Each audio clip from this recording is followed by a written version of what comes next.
A thunderous blast, a mushroom cloud visible for miles. On September 18, 2024, the world woke up to dramatic footage of explosions in Russia's Tver region. Social media headlines screamed that Ukraine had destroyed a $1.5 billion Russian artillery warehouse. But how much of that is fact, and how much is hype? Let's break it down. What happened that night? According to multiple reports, a massive fire and repeated detonations erupted near the town of Toropets in Russia's Tver Oblast. Videos posted online showed a towering fireball and flashes lighting up the night sky. The explosions were so powerful that seismic monitors picked them up, recording signatures similar to those of a small earthquake. Local officials confirmed fires and ordered partial evacuations of nearby towns. Ukraine's security services quickly claimed responsibility, describing the target as a major missile and artillery ammunition warehouse.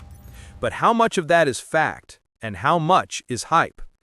Let's break down the wankadel. Mainstream news agencies including Reuters, The Guardian, ABC News, and France's Le Monde all covered the story. They reported that Ukraine's strike caused a large fire at a military depot believed to hold artillery shells and missiles. The scale of the blaze, together with independent monitoring data, left little doubt that something huge had been destroyed.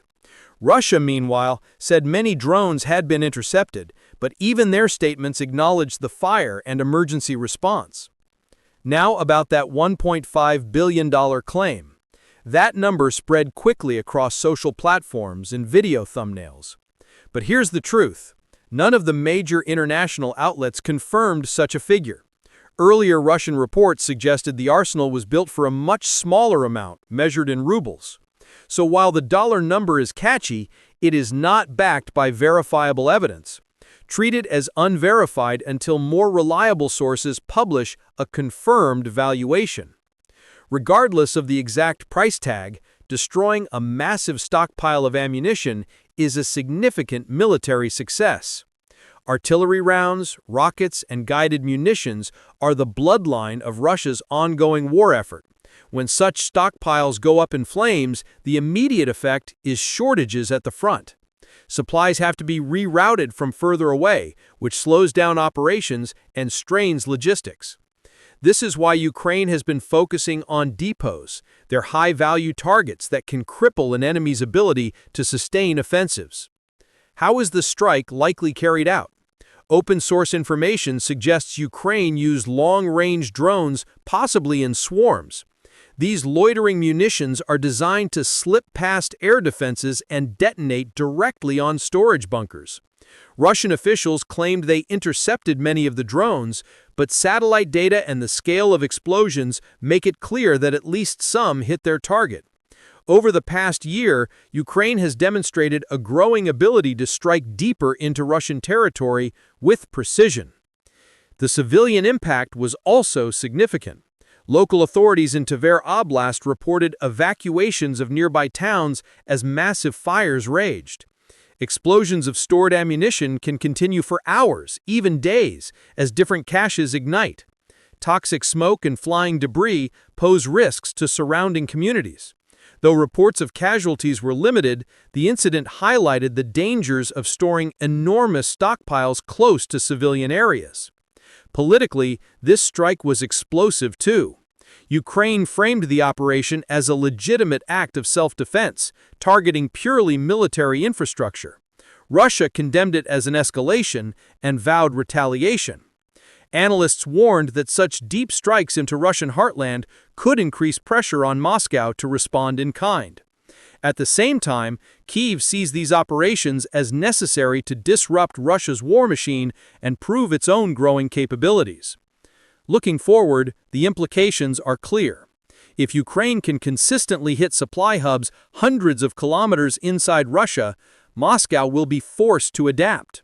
That means dispersing depots, investing in stronger air defenses, and moving supplies further from the front line. Each of these steps makes logistics slower and more expensive, reducing Russia's ability to sustain large-scale offensives. It also boosts Ukrainian morale and demonstrates to international allies that their aid is producing real battlefield effects. So let's recap. Yes, a massive explosion did take place in the Tver region on September 18, 2024. Yes, Ukraine claimed responsibility and described it as a successful strike on a missile and artillery depot. Yes, independent seismic monitors and video evidence confirmed a huge blast, followed by fires and evacuations. But the viral claim of a $1.5 billion loss remains unverified. That number may attract clicks, but so far, no major news outlet or government has provided evidence for it. The confirmed fact is this: Ukraine dealt Russia a serious logistical blow deep inside its own territory. Whether this marks the beginning of a wider campaign of deep strikes remains to be seen. What is certain is that logistics will continue to play a decisive role in this war. Destroying one warehouse may not win the conflict, but each successful strike adds up, reshaping the battlefield in Ukraine's favor. Thanks for watching.